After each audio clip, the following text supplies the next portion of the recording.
Iran का समय मानो बहुत ख़राब चल रहा है। ईरान इस वक्त काफ़ी ख़राब दौर से गुज़र रहा है। अब आप ये समझ लीजिए इससे बुरा क्या होगा कि अभी इसी महीने ईरान ने अपने 3 हीरे खो दिए हैं। जी हाँ, पहले एक कमांडर की मौत हुई, उसके बाद कल की रिपोर्ट में एक कमांडर का सुसाइड मैंने आपको बताया। उसके बाद ईरान के अब इन साइंटिस्ट की मौत हो गई है और इनकी भी मौत का राज नहीं खुल रहा है। दुख की बात यह है, कहा यह जा रहा है कि फूड पॉइजनिंग से इनकी मौत हुई है, लेकिन एक वैज्ञानिक की दिमाग में बात आने वाली नहीं है कि एक वैज्ञानिक की मौत, जो खुद इतना पढ़ा लिखा साइंटिस्ट है, उसको फूड पॉइजनिंग हो जाएगा। ये बात दिमाग में मेरे तो नहीं आ रही है। ये कहीं रिपोर्ट में नहीं है, रिपोर्ट में ये है कि फूड पॉइजनिंग से मौत हुई है, लेकिन ये बात मेरे दिमाग में नहीं आ रही भाई। सलाम, नमस्ते, सत श्री अकाल। मैं हूं रज़ा और आप देख रहे हैं रज़ा ग्राफी की स्पेशल रिपोर्ट, जिस रिपोर्ट के अंदर आप इजराइल, फिलिस्तीन और ईरान के बारे में सुनेंगे। आपको बताऊं, ईरान के ये वो साइंटिस्ट हैं जिनका नाम अयूब बताया गया है। ये साइंटिस्ट, सुनिए, अभी आपका दिमाग जाएगा कि इनके कत्ल में किसका हाथ हो सकता है, इनकी मौत में किसका हाथ हो सकता है। ये जो साइंटिस्ट हैं, ये ईरान के लिए ड्रोन बनाया करते थे, ड्रोन प्रोजेक्ट्स, मिसाइल प्रोजेक्ट्स में काम किया करते थे, ईरान की एविएशन के लिए काम किया करते थे, वायुसेना के लिए काम किया करते थे। ईरान की डिफेंस काफ़ी मजबूत है, जिसमें इनका रोल रहा करता था। साथ में ड्रोन, मैंने आपको बता दिए हैं कि ईरान ने ड्रोन अपने सपोर्टर्स को फ्री में सप्लाई किए हैं। हमास हो, लेबनान हो या कोई और संगठन यमन में हो, सीरिया में हो, इराक में हो, हर जगह ड्रोन ईरान के देखे जाते हैं, मिसाइल देखी जाती हैं, उनमें इनका खास अहम रोल रहा है। और इनकी फूड पॉइजनिंग से मौत काफ़ी अजीब है। वहीं हमारी रिपोर्ट को ईरान के जो बहुत ज़्यादा सपोर्टर हैं, जो आंख बंद करके ईरान को सपोर्ट करते हैं, अच्छी बात है, किसी को भी कर सकते हैं, अंधभक्त किसी के भी आप होइए, कोई मसला नहीं है। लेकिन जब मैं रिपोर्टिंग कई हफ्ते से आपको ये दिखा रहा था रिपोर्ट में कि ईरान में ज़बरदस्त प्रदर्शन जारी है, खामनाई हो या वहाँ के सुप्रीम लीडर हो या कोई आयतुल्ला हो या वहाँ के प्रेसिडेंट हो, सबके खिलाफ सड़क पर नारेबाजी हो रही है, तो बहुत ज़्यादा ईरान के भक्तों को बुरा लगा। रज़ा भाई, आप ये रिपोर्ट नहीं की, ये गलत बात है। बहुत सारे मौलानाओं को ये बात बुरी लगने लगी। रज़ा, ये आप सही नहीं कर, ये क्यों, ये नहीं दिखाना चाहिए, आप लगता है यूरोप के एजेंडे में फंस गए हैं। सुनिए, हम दूसरे को खुश करने के लिए, आपकी तरह दूसरे को या ईरान को खुश करने के लिए या किसी संगठन को, किसी अंजुमन या किसी तंजीम को खुश करने के लिए रज़ा ग्राफी खबर नहीं सुनाता। तथ्यों पर रहता है, सच्चाई पर रहता है। अब आप मुझे मना कर रहे थे कि ईरान के बारे में ये बात नहीं बोलनी चाहिए। अब सुनिए दोस्तों, उन सभी के मुंह पर जोरदार तमाचा ये है, ईरान के सुप्रीम लीडर ने, वो जो ईरान के खिलाफ प्रदर्शन हो रहे थे, यानी मैं बात कर रहा हूं आगा खामनाई की, जिनकी ताकत के ये जलवे हैं कि ईरान के प्रेसिडेंट भी इनके आगे पानी भरते हैं। सारी ईरान की ताकत, ईरान की सरकार की ताकत एक तरफ और ये इंसान एक तरफ, और इन्होंने खुल्लम खुल्ला ये बात कही है कि लगातार सरकार के खिलाफ जो प्रदर्शन हो रहे हैं, ईरान में जो हालात खराब हैं, इसमें विदेशी ताकतों का हाथ है और ये चाहती हैं विदेशी ताकतें कि इस्लामी जो कानून और सरकार यहां ईरान में है वो बिखर जाए, टूट जाए। उन्होंने ईरान में गिरे हुए मकान, जो बिल्डिंग गिर गई थी जिसमें 36 लोग मारे गए, उनका भी जिक्र किया। ईरान में अलग अलग जगह जो प्रदर्शन हो रहे हैं उनका भी जिक्र किया। ब्रैकेट में आपको बता दूं, जो मैंने आपको कवर किया था और बहुत लोगों को बुरा लगा था, वो खुद ईरान के सुप्रीम लीडर ने बता दिया। अब बोलोगे रज़ा भाई, आपको ये ईरान के लिए ऐसे ही बातें नहीं दिखानी चाहिए। सुप्रीम लीडर ने खुद ही बोल दिया है। रज़ा ग्राफी गलत नहीं होता है।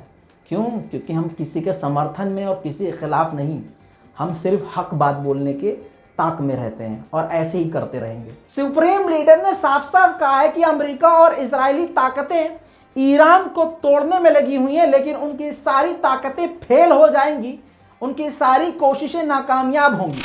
वहीं ईरान के कमांडर ने यह बात कही है कि सीरिया के इनविटेशन पर रूस और ईरान वहां पहुंचे हैं। हमारी सेना अमेरिका की तरह जबरदस्ती किसी की मर्जी के खिलाफ किसी देश में नहीं घुसती है और ईरान की सेना रूस की जगह नहीं लेगी, बल्कि पूरी दुनिया में कोई भी देश किसी देश की जगह नहीं ले सकता। साथ में ईरानी कमांडर ने यह भी कहा कि सऊदी अरब और ईरान को आपस में बातचीत करके रिश्तों को नॉर्मल करना चाहिए और एक दूसरे के साथ हाथ मिलाकर आगे बढ़ना चाहिए। वहीं आपको बता दूं कि कल की रिपोर्ट में मैंने आपको बताया था कि बाइडेन सऊदी अरब और इजराइल जाने का प्लान कर रहे हैं और जाने वाले हैं। अब बाइडेन प्रशासन ने किसी कारणवश मना कर दिया है और पोस्टपोन कर दिया है कि सऊदी अरब और इजराइल और कहीं भी अब बाइडेन नहीं जाएंगे। अब आपको बता दूं, साइप्रस ये अलग कंट्री है, उसका मैप भी देख लीजिए और ये उसका झंडा भी देख लीजिए। साइप्रस एक अलग कंट्री है और वहां पर इजराइल हिजबुल्लाह के खिलाफ ड्रिल कर रहा है, जिस पर साइप्रस की अपोजिशन और मिलिट्री ने कहा है कि यह हमारे देश के लिए खतरा है। यह बिल्कुल गलत है कि किसी दूसरे देश के खिलाफ कोई दूसरा देश हमारी सरजमीन पर मिलिट्री ड्रिल कर रहा है। अब इजराइल ने 820 फिलिस्तीनियों का घर तोड़ के वहां पर यहूदियों का घर बसाने का ऐलान किया, एक नया प्रोजेक्ट लॉन्च किया जिसकी हमास ने आलोचना ही करी है। अब आलोचना के अलावा हमास कुछ कर भी नहीं पा रहा है।